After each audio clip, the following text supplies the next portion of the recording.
Emily had everything she thought she wanted, and she couldn't sleep. Not just one bad night, not stress before a big meeting. This was different.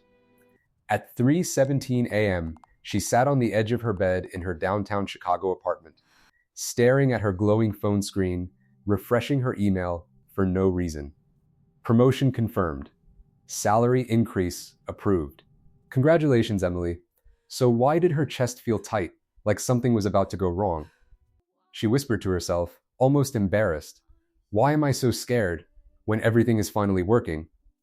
And that question was the beginning of something she had avoided for 10 years. Emily Carter was 34, a senior brand strategist at a fast growing tech company. Her mornings were precise: black coffee, half a toasted bagel, quick scroll through Slack messages, hair tied neatly, neutral blazer, comfortable heels. She lived in a clean, minimal apartment with floor to ceiling windows overlooking the city, the kind of place people saved on Pinterest. From the outside, her life looked organized. Inside, it felt like a race she couldn't pause. 10 years ago, she moved from a quiet suburban town in Ohio to Chicago with one goal: make something of myself. Back then, she used to say yes to everything: late night projects, weekend campaigns, networking events where she smiled until her cheeks hurt. Her college friend Jason once told her over pizza, "You don't have to prove yourself to everyone, Em." She laughed it off. "I'm not proving anything. I just don't want to fall behind." But falling behind became her quiet obsession. Every year, she set a new milestone: new salary, new title, new expectations. And every time she reached it, the relief lasted about a week. Then came the next goal.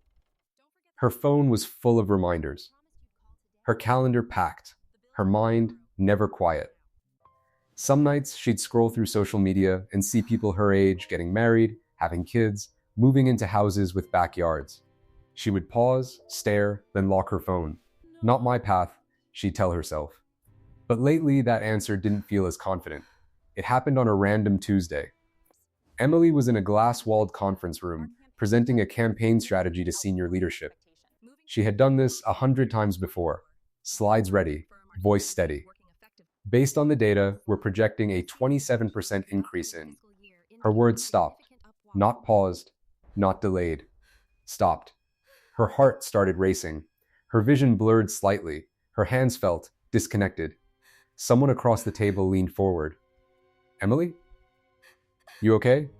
She forced a smile. "Yeah, just sorry, but the numbers on the screen suddenly felt meaningless. The room felt too quiet, too small. I need a minute." She stepped out, heels clicking faster than usual, and walked straight into the hallway bathroom. Locked the door, stared at herself in the mirror. "You're fine," she whispered. "This is nothing." But her reflection didn't agree. Her eyes looked tired. Not just today, tired in a way that had been building for years. She slid down against the wall, sitting on the cold tile floor. For the first time in a long time, she wasn't thinking about the next step. She was thinking, what if this is it? What if I keep doing this for another 10 years? And still feel like this? That night, Emily didn't open her laptop. She didn't check Slack, didn't review tomorrow's schedule. Instead, she sat on her couch with a bowl of uneaten salad, the city lights flickering through her windows. Her phone buzzed. It was her younger brother, Daniel. She almost ignored it, then answered. "Hey, Em, you good?" "Yeah, just tired." He hesitated. "You always say that." Silence. Then he said something simple. "When was the last time you actually felt okay?" She didn't have an answer. After the call, she sat there for a long time. No music, no TV, just the low hum of traffic outside. That silence felt unfamiliar and uncomfortable. The next morning, something small changed. Instead of rushing out, she sat at her kitchen counter with her coffee and opened a blank notebook she hadn't touched in years. She wrote one question: what am I actually afraid of? At first, nothing came. Then slowly, falling behind, wasting time, ending up alone, making the wrong choice, Starting over, she stared at the list. It wasn't about success. It was about fear. That afternoon, she canceled a non-essential meeting, something she would never do before, and took a walk through a quiet suburban neighborhood near her office. Kids were riding bikes, a father was fixing something in the garage. A woman walked her dog, headphones in. Normal life.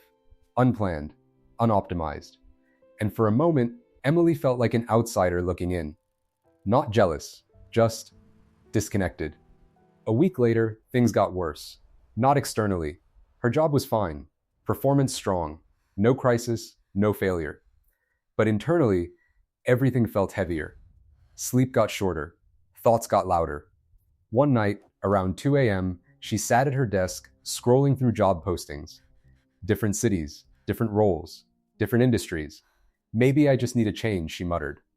But every option triggered another question. What if it's worse? What if I regret it? What if I start over and fail? She slammed her laptop shut. This is stupid. Her voice cracked.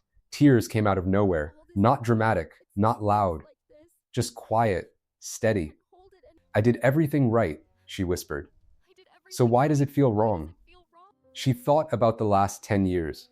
The sacrifices, the missed birthdays, the relationships that slowly faded, even someone she almost built a life with. Michael. He once told her, I don't need perfect, Emily. I just need present. She chose work. At the time, it felt logical. Now, it felt like a question she couldn't undo. She sat there, alone in her perfectly designed apartment, realizing something painful. She didn't know what her future looked like anymore. And for the first time, she wasn't sure she liked the path she was on. Change didn't happen overnight. Emily didn't quit her job. She didn't suddenly find her passion. Instead, she started small. Uncomfortably small. She began leaving work on time twice a week. The first time, it felt wrong. Like she was breaking a rule no one actually said out loud. Her coworker Mark joked, "Half day?" She forced a smile. Something like that at home, she didn't know what to do with the extra time. So she did nothing. Sat by the window, watched people walk below, let her thoughts come and go without trying to fix them. It was harder than any project she'd ever worked on. One Saturday morning, before sunrise, she went for a walk.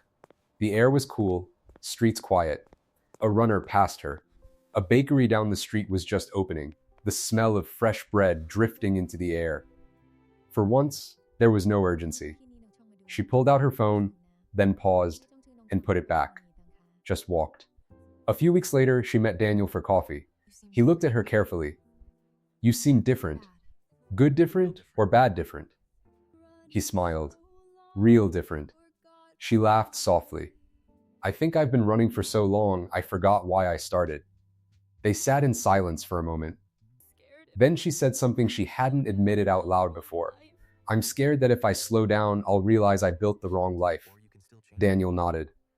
Or, you'll realize you can still change it. That idea stayed with her.